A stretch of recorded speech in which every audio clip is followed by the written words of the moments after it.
Ufunuo sura ya pili mstari wa 12 hadi wa 17. Neno la Mungu nasema hivi: na kwa malaika wa kanisa lililoko Pergamo andika, haya ndiyo anenaye yeye aliye na huo upanga mkali wenye makali kuwili. Na pajua ukaapo ndipo penye kiti cha enzi cha Shetani, nawe walishika sana jina langu, wala hukuikana imani yangu, hata katika siku za Antipa shahidi wangu, mwaminifu wangu aliyeuawa kati yenu, hapo akaapo Shetani. Lakini ninayo maneno machache juu yako, kwa kuwa unao huko watu washikao mafundisho ya Balaamu, yeye aliyemfundisha Balaki atie ukwazo mbele ya Waisraeli, kwamba wavile vitu vilivyotolewa sadaka kwa sanamu na kuzini. Vivyo hivyo wewe nawe unao watu washikao mafundisho ya Wanikolai vile vile. Basi tubu, na usipotubu naja kwako upesi, nami nitafanya vita juu yako kwa huo upanga wa kinywa changu.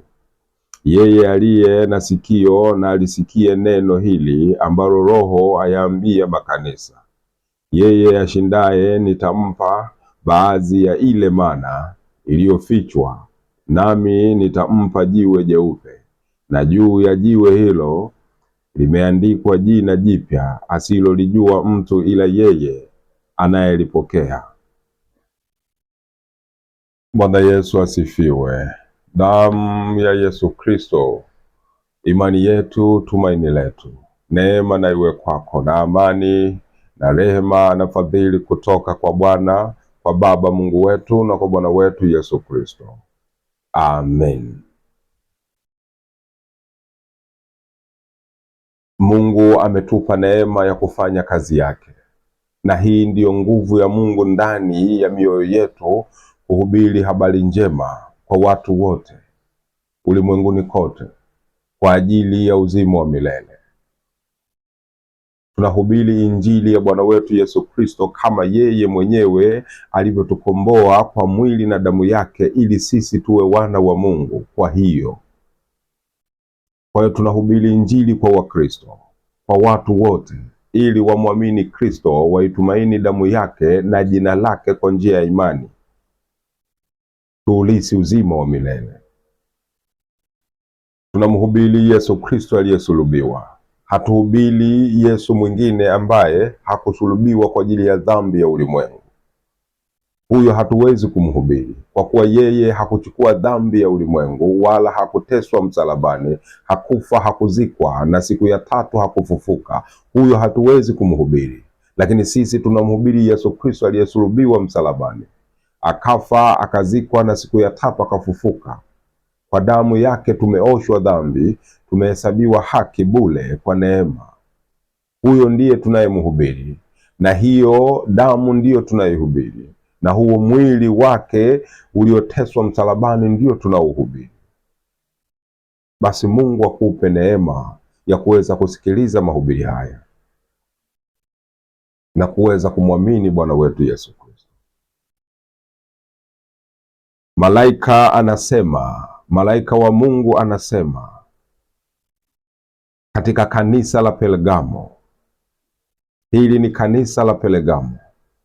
Bwana wetu Yesu Kristo anasema yeye aliye na upanga katika kinywa chake, na huo upanga ukatao kuwili.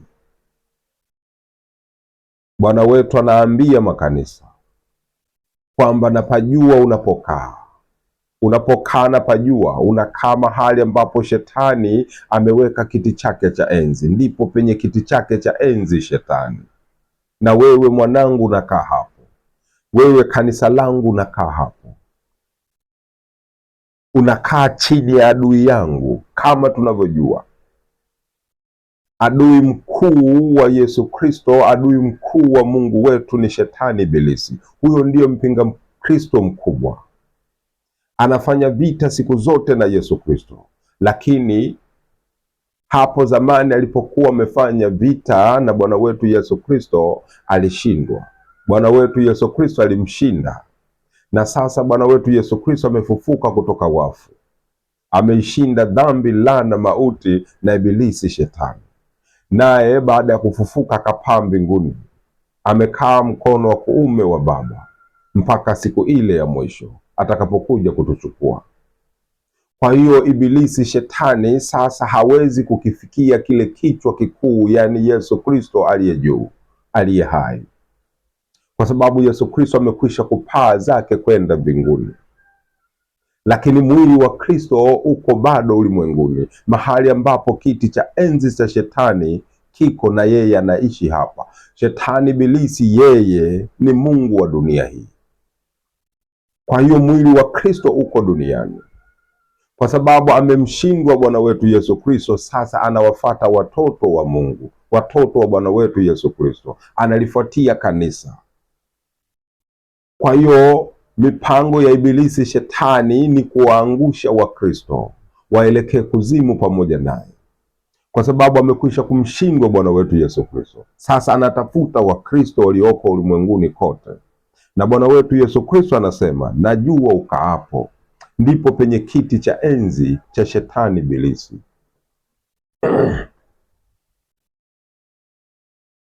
Lakini hata hivyo anasema, ijapokuwa unakaa katika kiti cha enzi, mahali ambapo kiti cha enzi cha ibilisi kiko, lakini umelishika jina langu, umelishika jina langu na umeishika imani yangu. Ninafurahi sana, umelishika jina langu. Hata kama unajaribiwa, unatishwa, hata kama unapitishwa katika mateso na dhiki na kuchukiwa na kutengwa na dunia, lakini wewe umelishika jina langu. Wewe ndiye mtoto mwaminifu, mwanafunzi mwaminifu. Na ndivyo tulivyo kwa ajili ya neno la Mungu, kwa ajili ya Bwana wetu Yesu Kristo. Dunia inatuchukia, dunia imetutenga, lakini tufanye nini? Hatuwezi kuacha jina la Yesu Kristo, hatuwezi kuacha kulitumaini jina la Yesu Kristo, kulitegemea jina la Yesu Kristo. Ndiyo ngome yetu, ndiyo tumaini letu, ndiyo uzima wetu, jina la Bwana wetu Yesu Kristo. Hatuwezi kuliacha, kwa sababu huo ndio uzima wa roho zetu. Ingawa tunapita katika mateso mengi, ingawa tunapita katika kukataliwa, kuchukiwa, kwa sababu tuna neno la kweli la Yesu Kristo, kwa sababu tunalihubiri jina la Yesu Kristo, dunia imetuchukia. Acha ituchukie, kwa sababu hawa wako upande wa ibilisi shetani. Sisi sio watu wa dunia hii, ndio maana tunaliamini jina la Yesu Kristo. Hatuwezi kuliacha jina hili. Ni thamani kubwa kwetu, ni uhai wa milele, kama ilivyoandikwa katika kitabu cha waraka wa Yohana sura ya 5 mstari wa 13, kusema, nimewaandikia haya ninyi mpate kufahamu ya kuwa ninyi mna uzima wa milele, mnaoliamini jina la mwana wa Mungu. Mstari wa 13 nasema hivi, tuna uzima wa milele kwa sababu ya hili jina, jina la Bwana wetu Yesu Kristo. Tunawezaje kuliacha? Tunawezaje kulibeza? Tunawezaje kulidhihaki jina ambalo ni jina kupita majina yote? Ni jina kuu. Hakuna jina lingine kama jina hili lifao kwa wokovu isipokuwa Yesu Kristo, ambalo ndilo jina ambalo limetupa uzima wa milele sisi. Kwa hiyo kanisa takatifu, kanisa ambalo ni uzao wa Yesu Kristo, haliwezi kuacha kulitumaini jina la Yesu Kristo. Mataifa yote wanalitumaini jina la Yesu Kristo, ni uzima kwetu. Lakini pia hatuwezi kuikana kwa namna yoyote ile, hatuwezi kuikana imani ya Bwana wetu Yesu Kristo. Hatuwezi kuikana wala hatuwezi kuiacha. Tunaitukuza na kuiheshimu hata milele imani ya Bwana wetu Yesu Kristo, kwa sababu huo nao ni uzima kwetu. Ndivyo tunavyompendeza Mungu, ndivyo tunavyompendeza Bwana wetu Yesu Kristo. imani ya Bwana wetu Yesu Kristo tunayo ndani ya mioyo yetu, kwa sababu imeandikwa katika waraka wa Yuda kwa watu wote, inasema, Injili inasema mshindanie imani. Yuda sura ya 1 mstari wa 3 inasema mwishindanie imani waliokabidhiwa watakatifu mara moja tu. Ndivyo tunavyofanya kuishindania imani ya Bwana wetu Yesu Kristo katika mwili na damu yake. Hii ndiyo imani yetu, na kwa sababu hiyo tumeishindania imani ya Bwana wetu Yesu Kristo, kwamba sisi sio tena watu wa kupotea, bali ya kuokoa roho yetu. Imani hii ndiyo inayotuokoa roho zetu na kuurithi uzima wa milele, imani ya Bwana wetu Yesu Kristo. Hakuna imani nyingine ya kuweza kuokoa roho za wanadamu. Ni imani moja tu kwa Yesu Kristo katika mwili na damu yake, kama ilivyoandikwa katika kitabu cha Waebrania. Katika kitabu cha Waebrania inasema sura ya 10 mstari wa 39, sisi siyo miongoni mwao hawa wanaopotea, bali sisi ni miongoni mwao hawa wanaokolewa, wenye imani ya kuokoa roho zetu. Mstari wa 39, kwa hiyo sisi tumelishika jina la Yesu Kristo kwa ajili ya uzima wetu, na tumeishika imani ya Bwana wetu Yesu Kristo kwa ajili ya kuokoa roho zetu siku ya mwisho. Kwa sababu ya hii imani hatuwezi kwenda tofauti, na Bwana wetu Yesu Kristo anafurahia tunapodumu katika imani na katika jina lake. Huo ndio uzima wetu. Tunawezaje kuuacha? Kama tukiliacha jina la Yesu Kristo, ni kuuacha uzima wetu wa roho zetu. Kama tukiacha kuishika imani ya Yesu Kristo, tumeacha uzima wetu wenyewe. Kama tukiacha kuiamini damu ya Yesu Kristo, hii inamaanisha tumeusaliti uzima wetu, uzima wa roho zetu wenyewe. Ni hasara juu ya hasara. Jehanamu ya moto itamsubiri kila mtu mwenye tabia hiyo. Lakini Bwana wetu Yesu Kristo anasema hivi: kwa kuwa unaniamini mimi, kwa kuwa una imani yangu, kwa kuwa unalitumaini jina langu, ninayo maneno machache nataka nikuambie, nikuonye. Kwa sababu kwako kuna watu wanaofuata na kusikiliza na kujifunza mafundisho ya Balaamu. Wako watu wanaofuata mafundisho ya Balaamu na mafundisho ya Wanikolai. Wako kwako. Wako watu wanaosikiliza mafundisho ya Balaamu. Wako watu wanaenda kusoma vyuo vya Balaamu. Vyuo vya Balaamu viko ulimwenguni kote. Mafundisho ya Balaamu yanafundishwa ulimwenguni kote. Huyu nabii Balaamu, nabii dhalimu, nabii aliyewaka tamaa na kuliacha neno la Bwana wetu Yesu Kristo na kuanza kuhubiri mambo ya tamaa ya dunia hii, akiwachanganya watu kuhubiri mambo ya fedha na mali, kwa sababu ametamani mali akamwacha Yesu Kristo. Sasa mafundisho ya huyu mtu, huyu nabii dhalimu, nabii mwongo, yanafundishwa ulimwenguni kote na watu wanayafuata hayo, kwa sababu na wao shetani amekwisha kuwatilia tamaa. Sasa wanatamani mafundisho ya fedha na mali ambayo Balaamu amekwisha kuyaanzisha ili kuliharibu kanisa la Bwana wetu Yesu Kristo, kuwaharibu wa Kristo, kuwaharibu wana wa Mungu, waangamie, wawe watu wa kuzimu. Vyuo vya Balaamu vinafundisha mafundisho ya mpinga Kristo. Vyuo vya Balaamu viko ulimwenguni kote. Ni hatari kubwa. Watumishi wengi wanasoma katika vyuo vya Balaamu, nabii Balaamu. Kwa hiyo wana mafundisho ya nabii Balaamu, na watu wanahubiriwa mafundisho ya nabii Balaamu. Watu wanayapenda mafundisho ya nabii Balaamu. Kwa hiyo wanahitimu katika vyuo hivyo vya nabii Balaamu, wanakuwa wachungaji na wainjilisti, wanakuwa mitume na manabii kwa kupata vyeti katika vyuo vya nabii dhalimu Balaamu. ulimwenguni kote, na wanaenda kufanya huduma kwa mafundisho ya nabii dhalimu Balaamu. Wanajiita Wakristo, lakini ni Wakristo jina, hawana Kristo ndani yao, tangu wao wenyewe mpaka makanisa yao, kwa sababu neno linalohubiriwa kwenye makanisa yao ni mafundisho ya nabii dhalimu Balaamu. Huyu nabii ndiye aliyewakosesha wana wa Israeli kwa sababu ya kutamani fedha na mali aliyoahidiwa na mfalme Balak wa Moabu.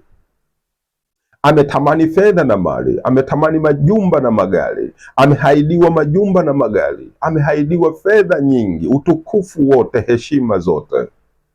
Akaliacha neno la Mungu kuwahudumia, kuwabariki wana wa Mungu. Akampa shauri mfalme wa Moabu kwamba ukitaka watu hawa waanguke, wamwache Mungu na Mungu awaache mbali, basi lazima wafanye waweze kushiriki ibada za miungu ambayo wewe unaitumikia. Ukifanya hivi, watu hawa watakengeuka na kumwacha Mungu.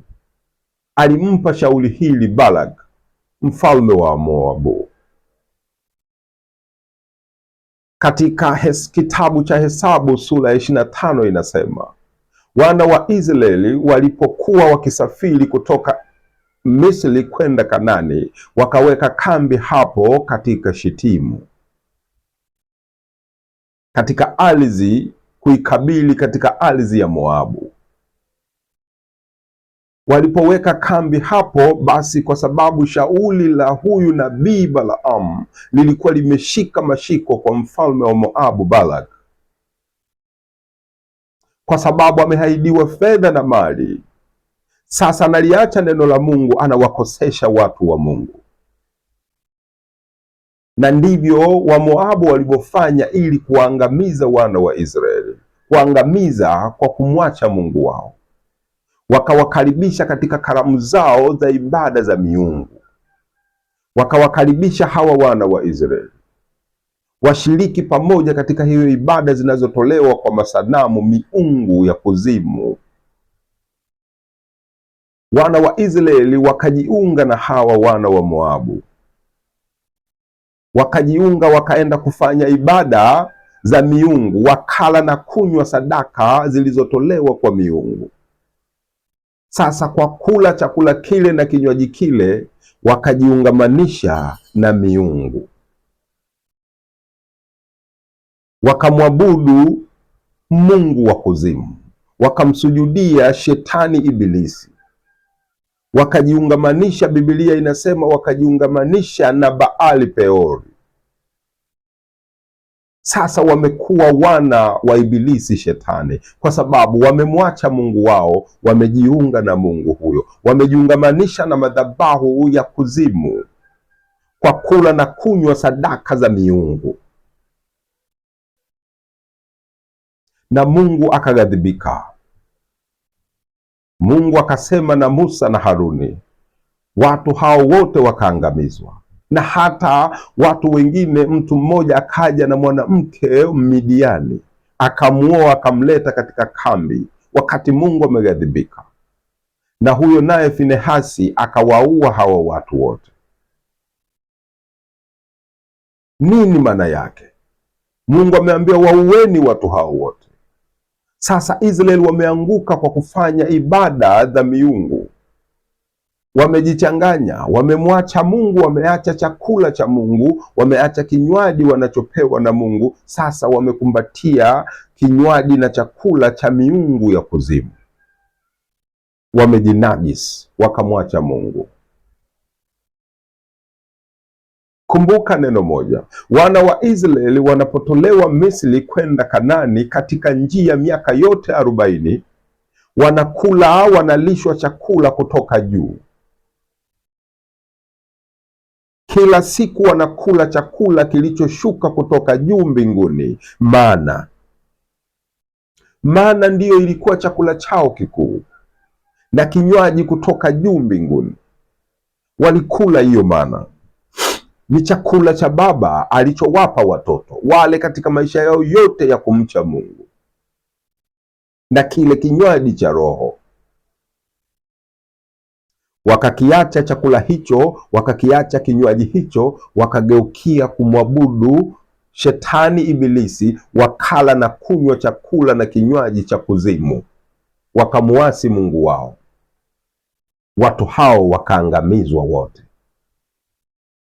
Maneno haya matakatifu maana yake nini? Ni unabii wa mambo ambayo yatakayokuwako na sasa yamekwisha kuwako kwetu sisi.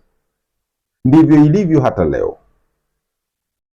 Ni mpango wa nabii Balaamu kuangusha Waisraeli, wakaangamia kwa kukiacha chakula cha mbinguni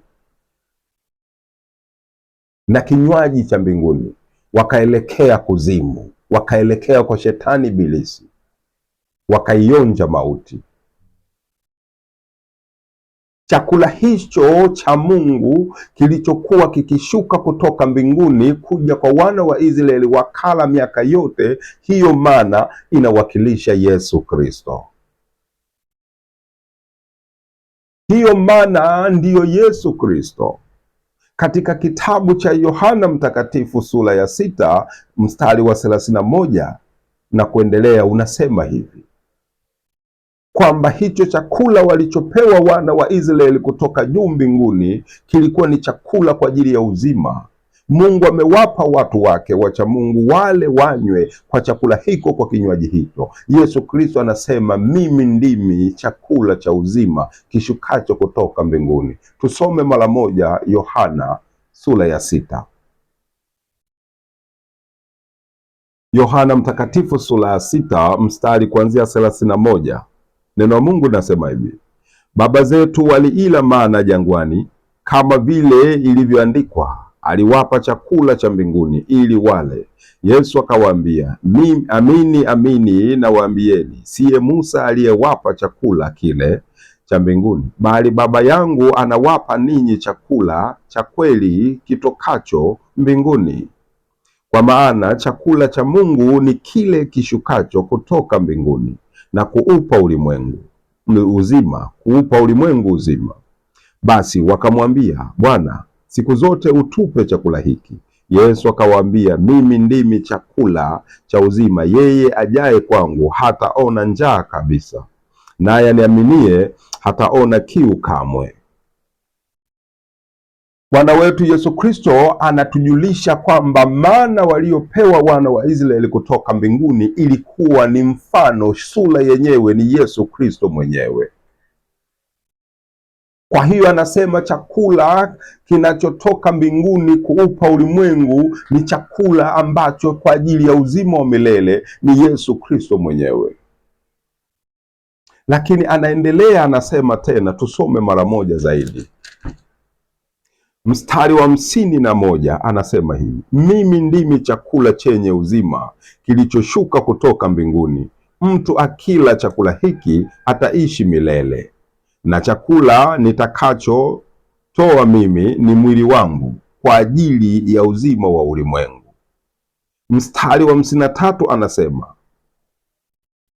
basi Yesu akawaambia, amini amini nawaambieni, msipoula mwili wake mwana wa Adamu na kuinywa damu yake, hamna uzima ndani yenu. Aulaye mwili wangu na kuinywa damu yangu anao uzima wa milele, nami nitamfufua siku ya mwisho.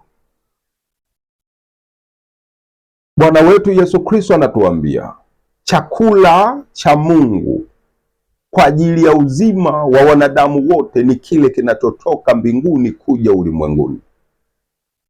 Wana wa Israeli wamepewa mana, na mana ilikuwa inatoka mbinguni kuja kwa wana wa Israeli.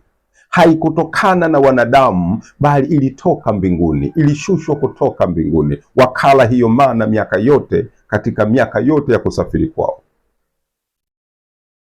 Lakini walipokuja hapo Shitimu, wakaungana na Wamoabu, wakakengeuka, wakakiacha kile chakula, wakala chakula cha dunia, chakula cha kuzimu, ambacho ni chakula cha miungu, sadaka iliyotolewa kwa ajili ya mauti ya milele. Wakajiabudu, wakaabudu miungu, wakamwabudu Shetani, wakamsujudia Shetani, wakajiungamanisha na madhabahu na mahekalo ya mashetani. Chakula cha wana wa Moabu ni chakula cha dunia hii, hakitoki mbinguni. Kinywaji cha wana wa Moabu kinatoka duniani. Hiki si kwa ajili ya uzima wa milele, bali kwa ajili ya mauti ya milele. Bwana wetu Yesu Kristo anasema hivi: chakula cha Mungu kwa ajili ya uzima wa milele ni kile kinachotoka juu mbinguni kuja ulimwenguni. Lakini chakula cha Moabu hakitoki juu mbinguni, bali kimetoka duniani kwa ajili ya watu wa dunia, kina mauti ya milele. Israeli wakala wakafa. Kinywaji hiki hakitoki mbinguni, kinatoka duniani, kwa hiyo wakala wakafa, kwa sababu ni kinywaji kwa ajili ya mauti ya milele. Ni mafundisho ya kuzimu ambayo Balaamu ameyaratibu. Lakini chakula na kinywaji kwa ajili ya uzima wa milele ni kile kilichoshuka kutoka mbinguni kuupa ulimwengu uzima wa milele. Hiki ndicho kina uzima wa milele, yaani mwili wa Kristo na damu ya Kristo.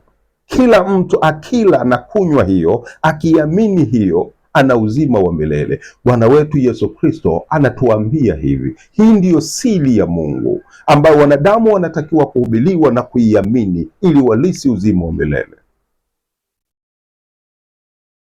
Sasa leo watu wamejifunza mafundisho katika vyuo vya nabii Zalimu Balaamu. Wana mafundisho ya Balaamu. Yesu Kristo anasema kwako wako watu waliojifunza mafundisho ya Balaamu. Sasa hawa watu wamehitimu, wamekuwa wachungaji, wamekuwa manabii na mitume, maaskofu na walimu, lakini waliohitimu katika mafundisho ya nabii Zalimu Balaamu, aliyewaka tamaa kwa ajili ya fedha na mali, akaliacha neno la Mungu. Hawa ndio sasa wametapakaa ulimwenguni, wanahubiri mafundisho ya nabii Balaamu, wanawahubiria watu mafundisho ya nabii Balaamu, habari za fedha na mali. Sasa watu katika masikio yao hawasikii tena hii habari ya mana iliyoshuka kutoka mbinguni kuja kwa ulimwengu, mana ya roho, mwili na damu ya Yesu Kristo. Hawahubiriwi tena hiyo. Yesu Kristo anasema jihadhari, kwako kuna watu wanahubiri mafundisho ya nabii Balaamu. Sasa hawategemei, hawahubiri mwili wa Kristo, hawahubiri damu yangu ya Kristo, damu yangu mimi Kristo. Hawahubiri tena. Wamempenda nabii Balaamu, wamemkataa Yesu Kristo. Ndio maana hawahubiri mwili na damu ya Yesu Kristo. Wanahubiri mafundisho ya fedha na mali aliyoyaratibu nabii Zalimu, tapeli mwenye njaa, tamaa kubwa, Balaamu. Chakula hiki kilichotengwa katika ibada za miungu kutoka katika watu hawa Moabu, chakula kilichowaua wana wa Israeli, ndiyo mafundisho yanayohubiriwa leo, mafundisho ya dunia hii, ambayo sio chakula kwa ajili ya uzima, sio kinywaji kwa ajili ya uzima, bali kwa ajili ya mauti. Injili ya kweli ni ile iliyotoka juu mbinguni kuupa ulimwengu uzima, mwili na damu ya Yesu Kristo. Hiki ndicho chakula cha kuhubiriwa, hiki ndicho kinywaji cha kuhubiriwa, kwa sababu ndicho chenye uzima wa milele kwa kila mwanadamu aaminie. Yesu Kristo anasema katika Yohana 6, chakula cha Mungu kwa ajili ya ulimwengu ni kile kilichoshuka kutoka mbinguni. Fedha na mali haikushuka kutoka mbinguni, ni ya dunia hii. Fedha na mali ni vyakula vya dunia hii, vimetengenezwa na wanadamu, vikafanywa kuwa chakula, lakini ni chakula kwa ajili ya mauti ya milele. Lakini mwili na damu ya Yesu Kristo ndiyo chakula na kinywaji kilichoshuka kutoka mbinguni kwa ajili ya ulimwengu wote, watu wamwamini Yesu Kristo. Hii ndiyo injili inatakiwa ihubiriwe makanisani. Watu waamini na wategemee, watu masaa yote 24 usiku na mchana, maisha yote wasikie kwa habari ya thamani ya mwili na damu ya Yesu Kristo. Lakini ajabu, watu wanahubiri mafundisho ya nabii Balaamu kwa sababu wamewaka tamaa ya baba yao Balaamu. Sasa ni manabii, watoto wa Balaamu, wanahubiri fedha na mali, wanawaleta watu katika mauti ya milele, wanamkusanyia shetani ibilisi watoto wengi kuzimu. Wachungaji leo wanahubiri mafundisho ya Balaamu, nabii dhalimu. Fedha na mali ni chakula, lakini chakula hiki si kwa ajili ya roho, bali kwa ajili ya mauti ya roho za wanadamu, kwa sababu ni chakula cha dunia hii. Fedha na mali ni vyakula, lakini ni vyakula vya dunia hii, havitoki mbinguni. Sasa Wakristo wengi, asilimia kubwa, wameachana na chakula kilichoshuka kutoka mbinguni. Wamekiacha hicho, hawataki kukitazama, hawataki kukiamini hicho. Na mapenzi ya Mungu Baba yetu ni kwamba kila mtu amtazame mwana na kumwamini, yani atazame mwili na damu ya Yesu Kristo na kuiamini hiyo na kuitegemea hiyo kwa ajili ya uzima wa milele. Ndiyo chakula na kinywaji kwa ajili ya uzima wetu. Haihubiriwi hiyo madhabahuni, hawahubiri hiyo makanisani mwao, wanahubiri mafundisho ya Balaamu. Ni ajabu kubwa, wanapotea. Sasa Mungu anaonya, anasema wako huko watu wanaofuata mafundisho ya Balaamu, lakini pia wako huko watu wanaofuata mafundisho ya Wanikolai. Nini mafundisho ya Wanikolai? Tamaduni ya dunia hii, desturi za dunia hii zimeingizwa makanisani. Kwa hiyo vyuo vya Wanikolai na vyuo vya nabii Balaamu vimechanganywa, viko makanisani. Mafundisho kutoka kwenye vyuo vya Balaamu na mafundisho kutoka vyuo vya Wanikolai ndivyo vilivyo sasa katika makanisa ya Wakristo. Tamaduni mbaya chafu za kuzimu zimeingizwa makanisani. Badala ya kupiga nyimbo za sifa za kumsifu Mungu zilizo na maneno ya mbinguni, sasa wanapiga nyimbo za dunia madhabahuni makanisani kwao. Tamaduni na mafundisho ya Wanikolai. Usasa wa dunia umeingizwa ndani ya kanisa. Ndani ya makanisa wanapiga nyimbo za dunia, waimbaji wa dunia. Madhabahuni inapigwa nyimbo ya Michael Jackson. Ni hatari kubwa. Kuzimu kumepanda, kumelipandia kanisa. Madhabahuni panapigwa nyimbo za Sierra Leone. Westlife inapigwa madhabahuni na watu wanapiga makofi, wanafurahia. Mafundisho ya Wanikolai yameingia, usasa wa dunia, tamaduni za kuzimu. Shetani amekwisha kuzipanda ndani ya makanisa. Sasa sio Wakristo tena, bali ni makanisa ya mashetani.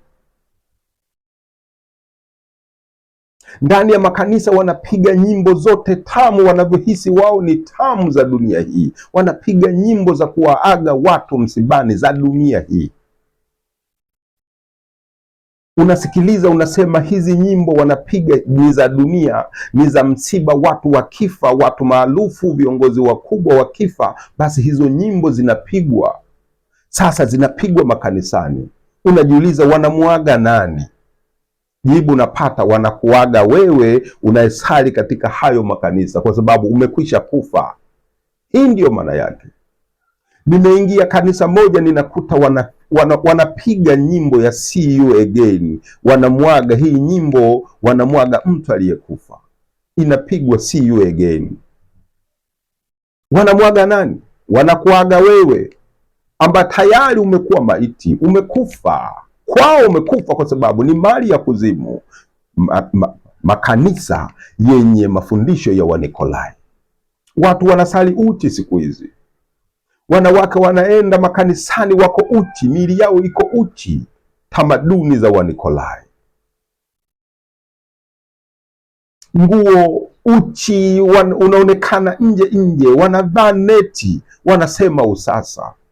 Wengine wanavaa kaptula, mapensi, wanasali vikuku, makucha kama majini, wamenyoa nyuso, wameweka nyuso bandia. Ndio makanisa ya leo, usasa wa Nikolai. Yesu Kristo anaonya, hata kwako kuna watu wenye mafundisho ya Wanikolai. Badilika. Tamaduni chafu za kuzimu, tamaduni chafu za dunia zimeingizwa makanisani. Ukiwatazama unasema hili ni kanisa la Yesu Kristo. Hawana tabia ya Yesu Kristo hata moja. Wanajiita Wakristo. Mungu anasema usipotubu nitakuja na kwa upanga huo nitakuua, nitakuangamiza katika jehanamu ya moto. Wakati umekaribia, tubu. Ondoka kwenye makanisa hayo yenye mafundisho ya nabii Balaamu. Ondoka kwenye makanisa hayo yanayofundisha tamaduni zote za Wanikolai. Hakuna Kristo humo, hakuna Mungu humo. Balaamu amekwisha kuweza kuliharibu kanisa. Shetani Ibilisi amemtumia Balaamu kuliharibu kanisa. Jitenge na watu hao, unakufa. Mauti imekukaribia. Sikiliza Injili ya mwili na damu ya Yesu Kristo kwa ajili ya roho yako, uwe hai siku ile ya hukumu. Achana na mafundisho haya ya fedha na mali iliyotengenezwa na wanadamu, vitu viharibikavyo, havina uzima, vina mauti ya milele. Utaangamia. Yesu Kristo anasema tubu, rekebisha hiyo. Ondoka katika hayo mafundisho ya fedha na mali, majumba na magari. Ondoka hapo. Ondoka kwenye makanisa yanayosali uchi, hayana mavazi ya heshima, hawafuniki tupo zao. Ondoka hapo. Ondoka kwenye makanisa wanapiga nyimbo za dunia kana kwamba ni nyimbo za kumsifu Mungu, alafu wanasema usasa. Ondoka hapo. Wakati umekaribia, siku ya mwisho imekaribia. Hauijui ni saa ngapi inakuja. Okoa roho yako, twende mbinguni. Isikilize damu ya Yesu Kristo.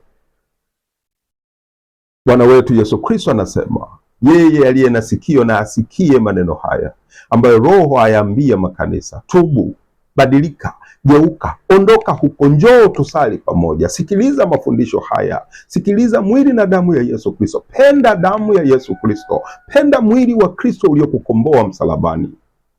Furahia damu ya Yesu Kristo, mfurahie Mungu, mfurahie Yesu Kristo Bwana wetu. Acha kufurahia fedha na mali, mafundisho ya Wamoabu. Kusikiliza na kuweza kuabudu katika mafundisho haya ya Moabu, makanisa wanayofundisha mafundisho ya fedha na mali, umejiungamanisha na madhabahu ya kuzimu mwenyewe.